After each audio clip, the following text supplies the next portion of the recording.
The anomalous behavior of fluorine shown due to its small size, second due to its high electronegativity, third one is due to absence of d orbital, and last one is the low fluorine fluorine bond dissociation energy. आता first point आपल्याला पाहायचा आहे की वेगवेगळ्या ज्या property आपण पाहतो, आयोनायझेशनल enthalpy असेल, इलेक्ट्रोनेगेटिव्हिटी असेल, हे ह्या दोन प्रॉपर्टी असतील तर ह्या दोन प्रॉपर्टी फ्लोरीनच्या इलेक्ट्रोनेगेटिव्हिटी आणि आयोनायझेशनल एन्थाल्पी ह्या प्रॉपर्टी फ्लोरीनच्या बाकीच्या ग्रुप एलिमेंट पेक्षा जास्त असणार आहेत. बाकीच्या ग्रुप एलिमेंट पेक्षा काय असणार आहे, जास्त असणार आहेत. म्हणजे फर्स्ट पॉइंट आपण इथे लिहिणार आहे पहा, अनोमलस बिहेवियरचा फर्स्ट पॉइंट हे कशामुळे होतं ते. फर्स्ट पॉइंट लिहिणार आयोनायझेशनल एन्थाल्पी, आयोनायझेशनल एन्थाल्पी, इलेक्ट्रोनेगेटिव्हिटी, इलेक्ट्रोनेगेटिव्हिटी हे दोन, आणि थर्ड इलेक्ट्रोड पोटेन्शियल असतं पहा, इलेक्ट्रोड पोटेन्शियल. तर ते इलेक्ट्रोड पोटेन्शियल एक असेल, electrode potential, electrode potential is more in fluorine than other group element. आता हे सगळ्यांना माहिती आहे पहा, फ्लोरीन फॅमिली मध्ये फॅमिली जर आपण इथे लिहिली, फ्लोरीन, क्लोरीन, ब्रोमीन, आयोडीन आणि ऍस्टेटाईन, या सगळ्यांचा जर विचार केला तर वरती जो आहे फ्लोरीन तो बाकीच्यांपेक्षा वेगळा कसा आहे हे आपल्याला इथे दाखवायचं आहे. अनोमलस बिहेवियर शो करतो, म्हणजे बाकीच्यांपेक्षा वेगळा का आहे, कसा आहे, तर त्याच्या स्मॉल साईज मुळे, त्याची साईज छोटी असते म्हणून त्याची आयोनायझेशन एन्थाल्पी जास्त असेल, इलेक्ट्रोनेगेटिव्हिटी जास्त असेल, इलेक्ट्रोड पोटेन्शियल जास्त असेल. कशामुळे असते, due to its small size, high electronegativity. हे लक्षात ठेवा, दोन रिझन इथे महत्त्वाचे आहेत. म्हणजे फर्स्ट पॉइंट आपण असं लिहिणार आहे, due to small size fluorine has highest ionisation enthalpy, electronegativity आणि इलेक्ट्रोड पोटेन्शियल. ह्या तीन प्रॉपर्टी फ्लोरीनच्या बाकीच्यांपेक्षा जास्त असतील, बाकीच्यांपेक्षा जास्त असतील. आता हेच नाही, दुसरी गोष्ट बघा, low F F bond dissociation energy. फ्लोरीनचं हे जरी जास्त असेल तरी बाकीच्या गोष्टी म्हणजे इलेक्ट्रॉन गेन एन्थाल्पी असेल, बॉन्ड डिसोसिएशन एन्थाल्पी असेल, ह्या दोन प्रॉपर्टी फ्लोरीनच्या बाकीच्यांपेक्षा कमी आहेत. ऍक्च्युअली जास्त यायला पाहिजे, एक्सपेक्टेड पेक्षा त्या काय आहेत, कमी आहेत. मग हे त्याचं अनोमलस बिहेवियर आहे. काय आहे त्याचं अनोमलस बिहेवियर. का तसं करतो हे आपण डिटेल रिझनिंग मध्ये तुम्हाला लिहून दिलेलं आहे याच्या अगोदरच्या लेक्चरला. तर लक्षात ठेवा, सेकंड प्रॉपर्टी आपली अशी येईल, सेकंड प्रॉपर्टी अशी येईल, सेकंड मी इथे लिहितोय पहा, electron gain enthalpy, electron gain enthalpy कोणकोणत्या प्रॉपर्टी जास्त येतात आणि कोणकोणत्या कमी येतात हे लक्षात ठेवायचे. Electron gain enthalpy ionic and covalent radii small size मुळे, ठीक आहे, साईज स्मॉल आहे म्हणून आयोनिक आणि कोव्हॅलेंट रेडियाई कमी असेल बाकीच्यांपेक्षा.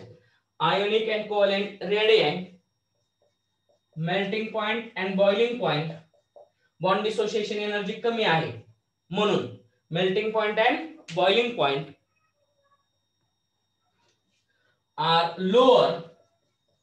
are lower for fluorine than expected. आपल्याला जेवढं पाहिजे होतं त्याच्यापेक्षा हे कमी असतं, त्याच्यापेक्षा काय असतं, कमी. म्हणजे पहिले दोन अनोमलस बिहेवियरचे पॉइंट लक्षात ठेवायचे. पहिला पॉइंट असेल आयोनायझेशनल एन्थाल्पी, इलेक्ट्रोनेगेटिव्हिटी आणि इलेक्ट्रोड पोटेन्शियल, हे फ्लोरीनचं बाकीच्यांपेक्षा जास्त असतं. आणि बाकीच्या प्रॉपर्टी कोणकोणत्या, इलेक्ट्रॉन गेन एन्थाल्पी आपण डिटेल मध्ये एक्सप्लेन केलेले का कमी असतं त्या. Electron gain enthalpy, ionic and covalent radii size कमी म्हणले की हे पण कमी असेल. Third melting point, boiling point, bond dissociation energy कमी म्हणजे मेल्टिंग पॉइंट, बॉइलिंग पॉइंट कमी येणार. Are lower for fluorine than expected. या दोन प्रॉपर्टी महत्त्वाच्या आहेत, ठीक आहे. त्या राईट डाऊन करून घ्या, मग लगेच आपण पुढच्या प्रॉपर्टी बघू. आणि हे पाहिल्यानंतर आपल्याला जसं आपण ऑक्सिजनचं ऑक्सिडेशन स्टेट पाहिले तसेच हॅलोजन फॅमिलीचे पण ऑक्सिडेशन स्टेट पाहून घेऊ. मग एक चार्ट तुम्हाला सोडवायला दिलेला आहे, एक ऍप्लिकेशन बेस, तो चार्ट मी सोडवून घेईन, मग आपण पुढे जाऊ. ओके, राईट डाऊन करा. पहा आता first point, most of the reaction of fluorine is exothermic. याच्या शॉर्ट बॉन्ड मुळे एनर्जी रिलीज होते रिएक्शन मधून, काय होते, रिलीज. म्हणजे हा पॉइंट थर्ड पॉइंट लक्षात ठेवा, most of the reaction of fluorine is exothermic, exothermic reactions असतील. नेक्स्ट पॉइंट असेल, it form only one ऑक्झो acid HOF. का फॉर्म करतो, तर फ्लोरीन फक्त एकच ऑक्सिडेशन स्टेट शो करतो, फक्त एकच -1. त्याच्यामुळे तो फक्त आणि फक्त एकच ऑक्साईड फॉर्म करतो, पण बाकीचे एलिमेंट ह्या वेगवेगळे ऑक्सिडेशन स्टेट शो करतात, त्याच्यामुळे याच्यापेक्षा वेगळे ऑक्साईड ते फॉर्म करू शकतात. हा पॉइंट लक्षात ठेवा. ज्यावेळेस ऑक्सिडेशन स्टेट आपण डिटेल मध्ये एक्सप्लेन करणार आहे लगेच, त्यावेळेस तुमच्या ते लक्षात येईल. ओके, हा झाला सेकंड पॉइंट, म्हणजे आताचा फोर्थ पॉइंट असा. आणि लास्ट पॉइंट असेल हायड्रोजन हलाइड. जे जे फॉर्म होतात म्हणजे hydrogen fluoride, hydrogen chloride, hydrogen bromide, hydrogen iodide, हे सगळे ऍसिड्स आहेत.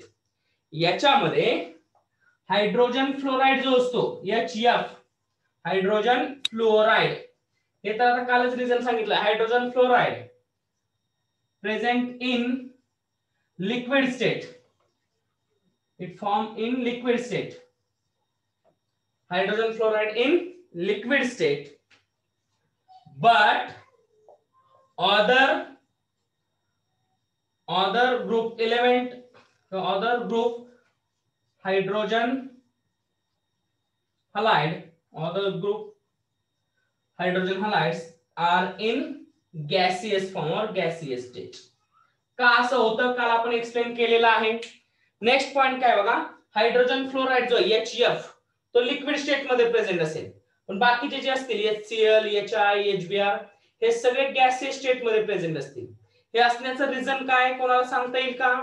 हात वरती करून सांगा. काल शिकलेल पहा, H2O present in liquid state while other group hydrides present in gaseous state. तसंच इथे other group hydrides काय आहेत ते कोण सांगेल? ओके, प्रमोद काय येतं? हायड्रोजन मुळे इंटरमॉलिक्युलर फोर्स अट्रॅक्शन तयार. करेक्ट. कशामुळे? Due to presence of hydrogen bonding. Due to presence of hydrogen bonding. इथं तसं लिहिलं शॉर्ट मध्ये तरी चालेल, due to hydrogen bonding. Due to hydrogen bonding म्हणजे आपल्या डोक्यात तसंच राहील. परफेक्ट. ओके, म्हणजे इझी पॉइंट आहे पहा, सगळ्यांनी लक्षात ठेवलं तरी चालेल, काय अडचण नाही. हे 3 पॉइंट झाले अनोमलस बिहेवियरचे. अगोदरचे 2 आणि हे 3 असे टोटल अनोमलस बिहेवियरचे किती पॉइंट लक्षात ठेवायचे आहेत? 5. आणि रिझन सुरुवातीचं जे होतं ते असे सगळे मिळून तुम्हाला 3 मार्क्सला हा क्वेश्चन बोर्ड एक्झाम मध्ये येऊ शकतो. अनोमलस बिहेवियर ऑफ ऑक्सिजन किंवा अनोमलस बिहेवियर ऑफ फ्लोरीन, या दोघांपैकी एक. ओके, सगळ्यांनी व्यवस्थित समजून घ्या, लिहून. ठीक आहे, वेगवेगळे कंपाऊंड जे फॉर्म होतात त्याचे स्ट्रक्चर्स, त्याच्या रिएक्शन्स, ज्या ज्या फॉर्म होणार आहेत, ज्या ज्या होणार आहेत ते समजून घेण्यासाठी तुम्हाला ऑक्सिडेशन स्टेट समजणं गरजेचं आहे. तर ऑक्सिडेशन स्टेट हा कन्सेप्ट खूप खूप खूप महत्त्वाचा आहे. सगळ्यांनी नीट व्यवस्थित लक्ष द्या, समजून घ्या. ठीक आहे, तुम्हाला ट्रिक्सने समजून सांगतोय, पुस्तकात डायरेक्टली थेअरी दिलेली आहे, समजत नाही, त्यामुळे इकडे लक्ष देऊन समजून घ्या. आता बघा, हॅलोजन फॅमिलीचे आपल्याला काय पाहिजे? आता ऑक्सिडेशन स्टेट सगळ्याचीच पाहणार आहे आपण. ऑक्सिडेशन स्टेट कन्सेप्ट समजून घ्या, काय काय नाही ते. मी फ्लोरीनचे ऑक्सिडेशन स्टेट काढतो. फ्लोरीनची वेगळी येईल कारण तो अनोमलस बिहेवियर शो करतो, बाकी सगळ्यांची सिमिलर येते. मग एक फ्लोरीनची पाहून बाकी सगळ्यांची मग पाहून घेऊ आपण. बघा आता फ्लोरीनचा इलेक्ट्रॉनिक कॉन्फिगरेशन असतो 9 helium 2s2 2p5 2s2 2p5 असतो. ओके, याचं ऑर्बिटल डेमॉन्स्ट्रेशन आपण काढलं तर काय येतं बघा, हेलियम एस मध्ये किती बॉक्स असतात? एक बॉक्स काढला. पी मध्ये असे 3 बॉक्स असतात, पी मध्ये 3 बॉक्स काढले. कितीही रिएक्शन येऊ द्या, कितीही काही येऊ द्या, तुम्हाला हे जर माहित असेल ऑक्सिडेशन स्टेट हा कन्सेप्ट कळला तर अडचण येत नाही. ओके, मग आता इथं बघा किती इलेक्ट्रॉन असतील? 2. इथं 1 2 3 4 5. सिंगल अनपेड इलेक्ट्रॉन किती दिसतोय? एकच. किती दिसतोय? 1. आता फ्लोरीनची इलेक्ट्रोनिगेटिव्हिटी ही पूर्ण पिरियोडिक टेबल मध्ये सगळ्यात जास्त आहे, सगळ्यात जास्त आहे. जेव्हा फ्लोरीन हा इलेक्ट्रॉन देत नाही, इलेक्ट्रॉन काय करतो? घेतो. दुसऱ्याकडून काय करतो? इलेक्ट्रॉन घेतो, कारण हा काय इलेक्ट्रोनिगेटिव्ह आहे. किती इलेक्ट्रॉन घेऊ शकतो? ऑक्टेट किंवा इथे p6 ऑक्टेट कंप्लीट होण्यासाठी एकाचीच गरज आहे, म्हणजे इथे 1 इलेक्ट्रॉन घेऊ शकतो. म्हणजे ऑक्सिडेशन स्टेट काय आली? -1. काय आली? -1. आता अशी कंडिशन होऊ शकत नाही की इकडचं फर्स्ट एक्साइटेड स्टेटला 1 इलेक्ट्रॉनिक रेट ट्रान्सफर होईल, सेकंडला हा ट्रान्सफर होईल, थर्डला हा ट्रान्सफर होईल, असं याच्यामध्ये होऊ शकत नाही. का होऊ शकत नाही?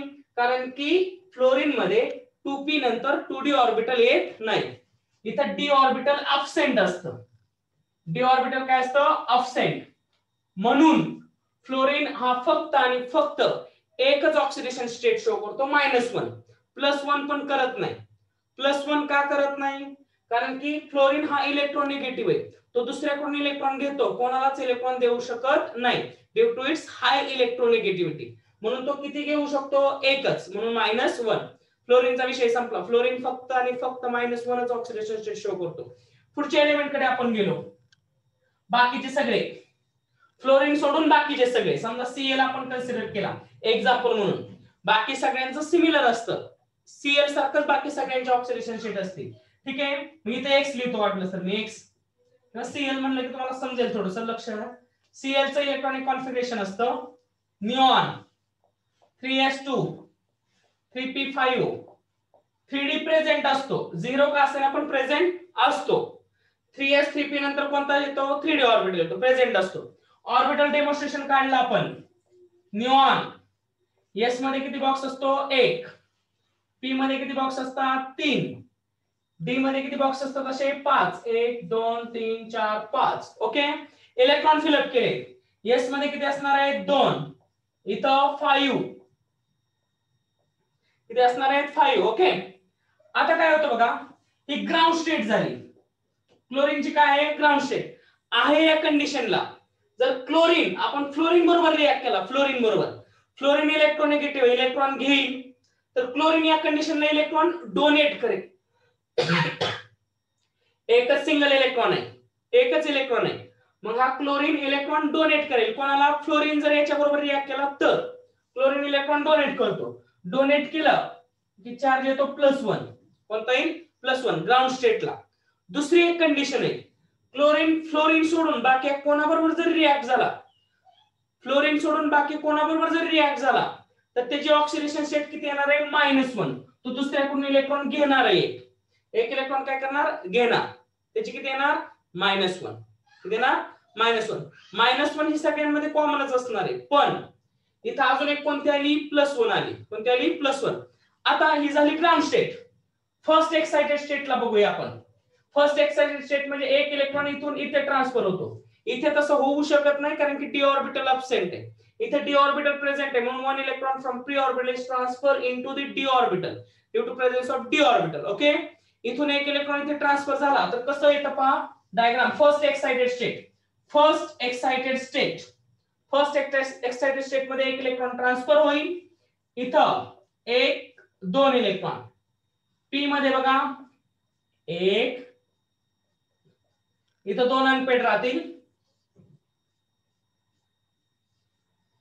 इथे एक येईल. आता आहे या कंडिशनला अनपेड इलेक्ट्रॉन किती झाले? 3. किती झाले? 3 अनपेड झाले. ठीक आहे, मग फ्लोरीन बरोबर रिएक्ट केला की 3 डोनेट करू शकतो. किती डोनेट करू शकतो? 3. म्हणून याची ऑक्सिडेशन स्टेट येते +3. +3 ऑक्सिडेशन स्टेट कधी येते? First excited state of the chlorine. एंट्रान्सला एकदा हा पण प्रश्न विचारलेला आहे की सेकंड एक्साइटेड स्टेट ऑफ क्लोरीनला कोणती ऑक्सिडेशन स्टेट शो होते, किती अनपेड इलेक्ट्रॉन असतात, अशा प्रकारचे क्वेश्चन विचारलेले. तर ग्राउंड स्टेटला किती येते? +1 आणि -1. फर्स्ट एक्साइटेड स्टेटला किती येते? +3 येते. ते दिसतंय तुम्हाला 1 2 3. आता अजून सेकंड एक्साइटेड स्टेटला हा इलेक्ट्रॉन पण इकडे ट्रान्सफर होईल. बरोबर आहे? काय येईल बघा आता.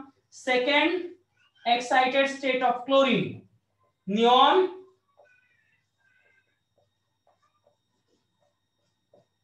1 2 3. इथे किती येतील आता बघा? 1 2. किती अनपेड इलेक्ट्रॉन आहेत आता? 1 2 3 4 5. म्हणजे इथं शो करेल +5. म्हणजे second excited state of chlorine shows +5 oxidation state. कोणती शो करतो? +5. क्लोरीनच नाही, क्लोरीन ब्रोमीन आयोडीन एस्टेटाईन सगळे सारखे सेमच, फक्त फ्लोरीन ऍक्ट करू शकत नाही due to absence of D orbital. ठीक आहे, परफेक्ट कन्सेप्ट लक्षात ठेवा, महत्त्वाचे आहेत बाळांनो. आणि याच्यावरूनच रिएक्शन सोडवायचे. क्लोरीनचे कोणकोणते म्हणजे व्हॅलेन्सीचे कंपाऊंड तयार होऊ शकतात? +1 -1 +3 +5 वाले तयार होऊ शकतात. ठीक आहे, हे डोक्यात परफेक्ट ठेवा.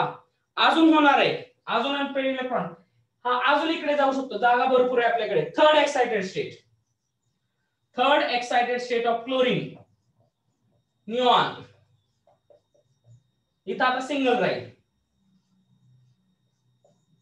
1 2 3. ओके. डी मध्ये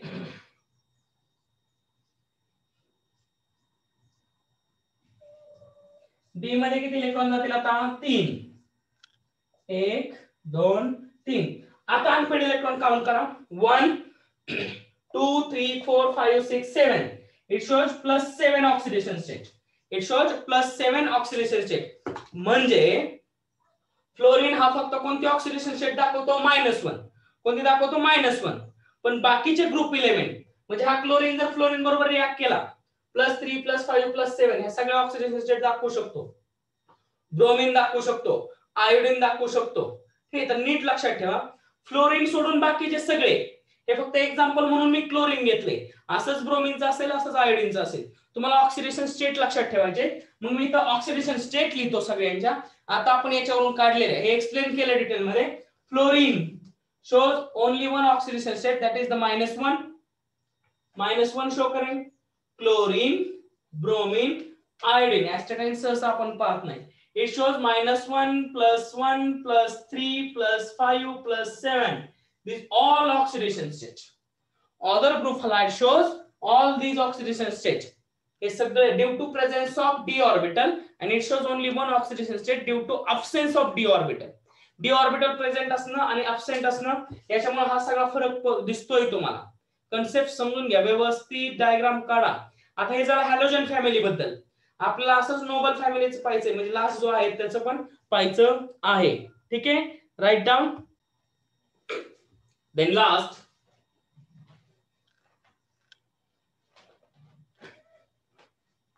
we are discuss on the oxidation state of noble gases, that is the group 18 element. आपण आता शेवटी जाऊया oxidation state of noble gases. Noble gases याची पाहणार आहोत. ठीक आहे, तर नोबल गॅसेसची ऑक्सिडेशन स्टेट पाहताना सुरुवात करूया आपण निऑन पासून. हेलियम आणि निऑन डी ऑर्बिटल अब्सेंट असतो, त्यांचे झिरोच येणार आहे. त्यांचे किती येणार आहे? झिरोच. हेलियम आणि निऑन पण कन्सिडर करून पाहूया तरी काय येते ते. निऑनचं इलेक्ट्रॉनिक कॉन्फिगरेशन काय असतं पहा. Neon helium 2s2 2p6 complete आहे, फुलफिल. ऑर्बिटल डेमॉन्स्ट्रेशन काढलं आपण. 2s 2 इलेक्ट्रॉन असतील, p मध्ये 6 इलेक्ट्रॉन असतील. अनपेड इलेक्ट्रॉन आहे का? नाही. समजा याला एक्साइट व्हायला जागा आहे का? नाही. डी ऑर्बिटल अब्सेंट आहे, म्हणजे इथं काहीच करू शकत नाही. रिएक्टिव्ह इलेक्ट्रॉनच नाहीये. अनपेड इलेक्ट्रॉन असेल तर दुसऱ्या बरोबर कंबाईन होईल, रिएक्ट होईल, काहीतरी तयार होईल. तसं इथं होऊ शकत नाही. डी ऑर्बिटल अब्सेंट असतं कशा कशामध्ये? हेलियम आणि निऑन. डी ऑर्बिटल अब्सेंट म्हटलं याची ऑक्सिडेशन स्टेट येते 0. किती येणार आहे? 0. काहीच चान्स नाही. आपण बाकीचे एलिमेंट काढले, हे सोडून बाकीचे समजा ऑर्गॉन पासून पुढचे ऑर्गॉन कन्सिडर करूया. निऑन 3s2 3p6 याच्यामध्ये 3d प्रेझेंट असतो. कसा का होईना प्रेझेंट असतो. सिमिलरली आपण शो करणार आहे निऑन s मध्ये किती? 2, p मध्ये 6 1 2 3 4 5 6, d मध्ये इलेक्ट्रॉन किती? 0 आहे. या कंडिशनला याची ऑक्सिडेशन स्टेट असेल 0, म्हणजे ऑर्गॉन ग्राउंड स्टेटला असेल. ऑक्सिडेशन स्टेट येते 0. पण फर्स्ट एक्साइटेड स्टेट परत तसंच. फर्स्ट एक्साइटेड स्टेट म्हणजे की एक इलेक्ट्रॉन ट्रान्सफर होईल. First excited state of argon काय होईल बघा? Neon 2 electron. p मध्ये आता किती राहतील? 5 1 2 3 4 5. एक कुठे ट्रान्सफर झाला? d मध्ये. कुठे ट्रान्सफर झाला? d. आता तुम्हाला अनपेड इलेक्ट्रॉन किती दिसत आहे? 2. It shows +2 oxidation state. म्हणजे आर्गॉन फर्स्ट एक्साइटेड स्टेटला, आर्गॉन म्हणजे सगळेच, आर्गॉन निऑन झेनॉन रेडॉन हे सगळेच किती ऑक्सिडेशन स्टेट शो करतात? +2 इन द फर्स्ट एक्साइटेड स्टेटला. आता सेकंड एक्साइटेड स्टेटला आपण गेलो. सिमिलरली बघा सेकंड एक्साइटेड स्टेट निऑन एक अजून ट्रान्सफर होईल, इथं तसंच राहील.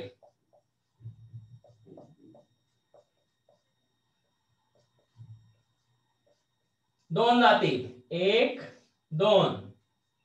इथं शो करेल +4 1 2 3 4. किती शो करेल? +4. Third excited state of argon अजून एक जाईल. हा अजून एक जाईल. डी मध्ये 3 येतील. अगोदर आपण पाहिले त्याच्यामुळे लक्षात 3 आणि 3 किती झाले 6. इथे शो करेल +6.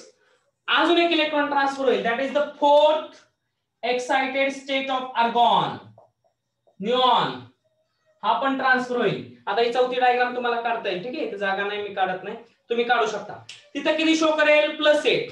किती शो करेल +8. म्हणजे नोबल गॅसेस पण हे कोणाकोणावर करतात बघा +2 +4 +6 +8. ऑक्सिजन आणि फ्लोरीन बरोबर क्लोरीन बरोबर याच्या बरोबर हे कंपाऊंड तयार करतात. हे जे दिसतायत नोबल गॅसेस एकतर अनरिएक्टिव्ह किंवा लेस रिएक्टिव्ह असतात, पण due to presence of D orbital, ह्या डी ऑर्बिटल प्रेझेन्स असल्यामुळं ते ऑक्सिजन क्लोरीन आणि फ्लोरीन बरोबर काही कंपाऊंड तयार करतात. ते आपल्याला पाहिजे. याच्या अगोदर आपण असं शिकलोय किंवा म्हणलं असेल की नोबल गॅसेस इनरिएक्टिव्ह असतात, इनर्ट असतात, पण ऑक्सिजन क्लोरीन फ्लोरीन याच्या बरोबर याचे कंपाऊंड तयार होतात. त्याचे आपल्याला स्ट्रक्चर पाहिजे, त्याच्या रिएक्शन्स पाहिजे. ठीक आहे, तर इथं ऑक्सिडेशन स्टेट तुम्हाला लिहायचे काय काय येतात ते काय येतात 0 +2 +4 +6 +8 ह्या ऑक्सिडेशन स्टेट तुमच्या नोबल गॅसेसच्या येतात. ठीक आहे, राईट डाऊन फास्ट.